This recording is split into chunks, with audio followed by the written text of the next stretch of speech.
I used to believe the hustling business path to get rich, achieving that financial freedom all the Instagram gurus promote, you know, working every hour of the day now to be free later. I don't drink. The internet makes this lifestyle so overwhelming. I used to think the entrepreneurial path was the only way and it would give me peace. But kids grow up, you know. Something I remind myself is that these rich people did work hard, but when you work that hard to get rich, it's unlikely you'll stop. You'll keep working. How many billionaires do you see quit once they make big? Chances are they're still running that company and getting older. I mean, they have a powerful and impactful mindset, but it's like almost like too powerful. And it's also exactly why they still work. If you're like me, then you prefer a life with added freedom, even at the cost of financial freedom. Don't get me wrong, there's people who succeed in creating a good work-life balance. Some even successfully working minimally while still having a life with their family. But it does seem pretty uncommon these days. Unfortunately, people hope to make money and retire early, but if they're so good at making a crazy amount of money, then why would they stop? It's just like illogical to the human mind. We're all so greedy, you know? Like you make money and you want to make more money. Money solves all of your problems. Smash like. I give one of my friends credit for giving me that thought, and it fortunately contributed to my mindset now. But my views on life started changing way before that. It started changing when I watched my favorite show for the first time. When I was growing up, my family would often vacation on an island in Florida. It's where they used to live. I was exposed to the beaches and the trees and the music all pretty early in my life. Warm weather, the beaches and the music, it all just felt right. Anything that gave that tropical feeling. One show encapsulates that entire feeling, and it gave me so much more to look forward to in life, to the point where the only reason why I wanted to make money was to fuel the life I've watched like 17 times. We're the Pogues, and our mission this summer is to have a good time all the time.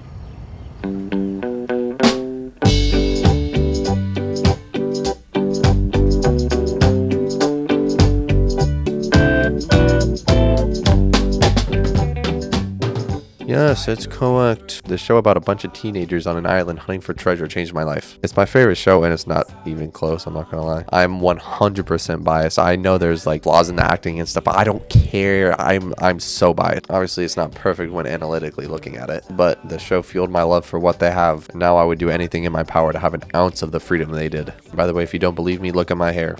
Autofocus. Work. Good boy. This is what it looked like before being inspired by John B. But that opening scene gives a perfect demonstration of what I wish my life was. You know, like a group of friends just hanging out together on that golden hour. Oh my goodness, that color is immaculate. I will just give it to me. It is a bit vague, but it does sum up what I wish I had, which was simplicity. At the moment, I don't have the luxury of a ride or die friend group that can go to the beach with me every day. I've actually been rather lacking in my social life recently.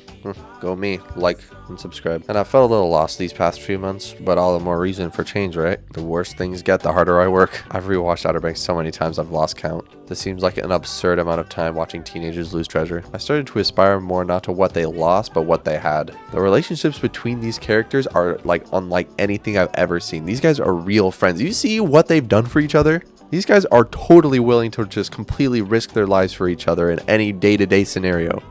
Like where's someone gonna do that for me? The relationships between the characters is only something I wish I had. You can't tell me these guys having a great time together. It doesn't make you smile. But the goal of this channel is to provide you guys with my journey to being free in multiple ways. Maybe I'll get some cogs running in your brain about what you want in your own life. Hopefully this is a place to document my path towards a specific goal I have in mind, and it would be the end goal of my changing my life kind of era. It's not phase, mom. The goal I have is to buy and convert a van and travel in it for a while. I'll make cinematic videos and stories revolving around my experiences for you guys to see. I think that'd be pretty cool. I want to go across the states. I want to meet new people. I want to travel across the coast and learn to surf. And I want to really just get away from these cold Canadian winters. I'll finally get to start living my way. Not that Dubai and sports car combo. On my dream, I'm going to be video editing for people. I've been doing it for 5 years now anyways. And for me, it's crucial to have a remote job if you're on the road. I mean, you don't have to, but for me personally, I think I need one. I'm lucky to have a passion that can be done anywhere. And doing it for other people is the only way I can get money for it right now, unless I get like monetized on here, which is severely unlikely at the moment.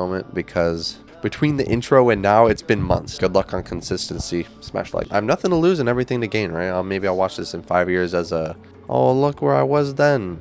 Maybe with 1 million subscribers and a plaque. Smash like. Now, to give you an image in your head about what I'm envisioning, I have a video that perfectly sums it up. And it's also the video that fully inspired me to kind of chase this dream. This video in my mind is just a masterpiece. Nothing's perfect, but I got a sense of belonging from this video and felt the vibe that this guy was trying to go for. His storytelling was amazing. In the video, this guy describes his new life traveling. He goes out, he connects with other people, he drives with them, they have fires together, hikes, a whole plethora of other activities, and makes those real friends I've been longing for, you know? They're free to travel wherever they want. He sells the idea super effectively. It feels like it's like one big ad for traveling. I wanted to highlight a specific part where they talk about their favorite memory together. One particular event stood out. That kickball game was so fun, dude. The kickball definitely comes to mind. My favorite memory was when we played kickball in the field. That was awesome. I would say that's probably mine too. We just had so much fun realizing how much fun you can have doing so many simple things, and that life doesn't have to be so extravagant, you know, is the best part about it. A simple kickball game is their favorite memory. They're all like 21 years old, but it's amazing, you know? There's no clubs or substances. I'm starting to sound like those gurus now. Only drink milk and steak and avocado on wood cutting boards. Yeah. Smash like, you know, they simply went to a Walmart, bought a soccer ball, and then just started kicking it around for 5 hours. And they say that's their favorite memory. I'm not gonna lie, that'd probably be mine. I love it. That sounds amazing. I would smash that ball just like you should smash life. They're living the life right there. Anyways, that's the goal of changing my life. You know, life's a little bland where I live right now, and I want to watch the sun set in some nicer places.